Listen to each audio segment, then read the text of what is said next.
tinatawag na silent epidemic na sakit. Ano yan, sir? Sakit sa bato. Okay, sa buong mundo, kabayan, ito ang prevalence rate. Magugulat ka. Sa global, 9.1 to 13.4%. Kamusta ang Pilipinas? 35.94. Kakabahala ba yan, sir? Diyos ko, ang layo. O bakit? Sa anong paraan, kabayan? Bakit ang Pilipinas sobrang bilis? Mapabata man o matanda, kabayan, walang kinikilingan yung sakit na yan. Dahil sa una, tayo mga Pilipino, ilang beses tayo kakain sa isang araw. Sige nga, almusal, merienda, tanghalian, merienda, hapunan, merienda, minsan nagmi-midnight snack ka pa. Sa buong mundo, based sa statistical report, kabayan, dahil sa dalawang sakit na ito, okay, predisposing factor, kabayan, pagkakaroon ng mataas na sugar sa dugo at hypertension. Nangunguna talaga ang mataas ang sugar. Kung ikaw meron kang maintenance ngayon, may laboratory po, kabayan, kailangan nyong bumisita sa inyong mga magigiting na doktor kapag kayo ay may maintenance, ha. Hindi lang porket kayo binigyan na ng gamot, okay na ang nararamdaman nyo, hindi ka na nagpapakita sa doktor mo. Bakit may check-up? Dahil nga gustong makita ng doktor yung mga organ mo kasi ikaw nga ay may iniinom na gamot. Baka magkaroon ng komplikasyon yan, kabayan. Yan lang ang purpose niyan. Sa mga wala pang maintenance yan, kabayan, tingnan nyo, ha, marami tayong mga kababayan. Minsan nade-deferred sa nila sa medical nila para sa kanilang trabaho. Wala silang nararamdaman.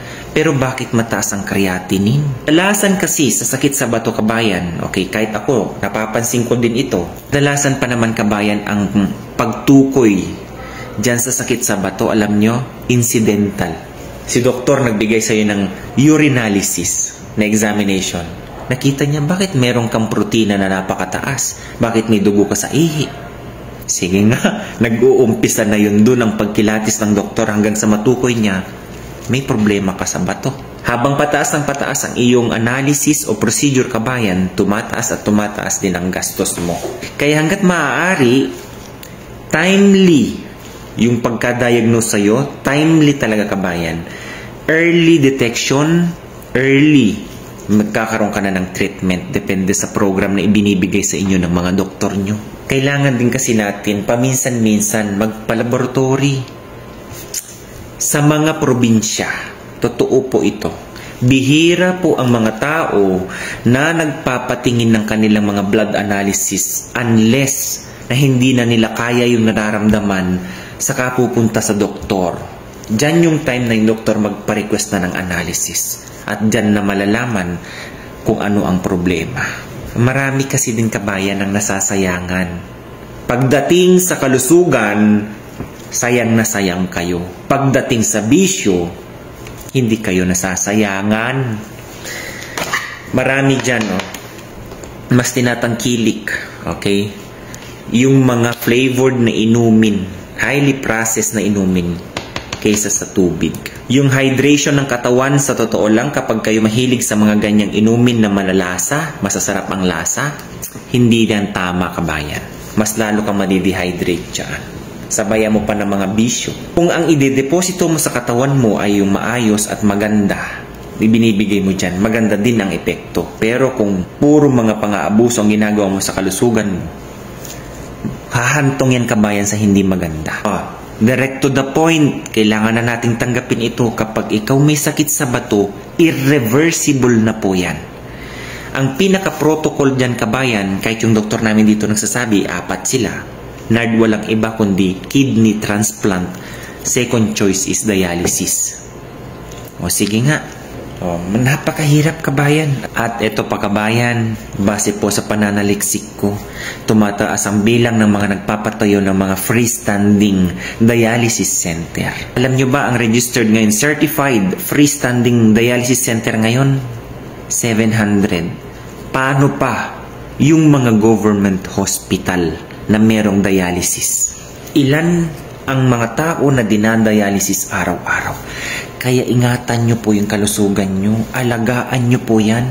Lalo na sa panahon ngayon, Diyos mio, Marimar. Isa sa pinaka-main contributor din dyan is lifestyle diet. Yung mga kinakain natin, puro mga, kung ikaw mahilig sa mga process, kung mahilig dyan sa mga, nabibili dyan sa labas. Okay, ano bang nilalagay lahat dyan, kabayan? Kung ikaw mahilig sa mga milk tea, sa deep fry, alam mo yun, hindi naman sa pag-ano, kabayan, oo. Kasi gusto mong kumain yan. Hindi problema at walang problema kung kumakain ka yan. Huwag lang araw-araw. Isasama mo pa ang mga karamihan sa atin ngayon na sedentary. Nakatutok na lang yan dyan sa ganyan. Mas madami po ang inupo o hindi paggalaw kaysa sa pag-exercise. Ano asahan nyo dyan? Sige nga. O isang awareness lang po ito, kabayan, ha? Mula kay Panot. Diyos ko. Kahit dito, kabayan, sa totoo lang, bata man o matanda, may pasyente ako ngayon mataas ang creatinine, 7 years old, lalaki na bata. Ang sobrang taas ng sugar niya, umabot ng 400 plus. Kaya yung diabetic o kaya hypertensive yan, ingatan nyo po yan. Monitor nyo lagi yan. Okay, i-monitor nyo lagi. Punta kayo sa doktor nyo, tingnan nyo kung okay pa ba ang mga organ nyo, ha? Isang paalala lang po yan, kabayan. Naway kapulutan ng aral na may apply sa buhay. Hindi ako ang nagbe-benefit dito, kundi kayo.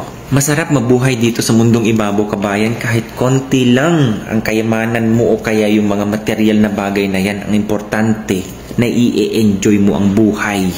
Okay? Na wala kang nararamdamang sakit. God bless everyone.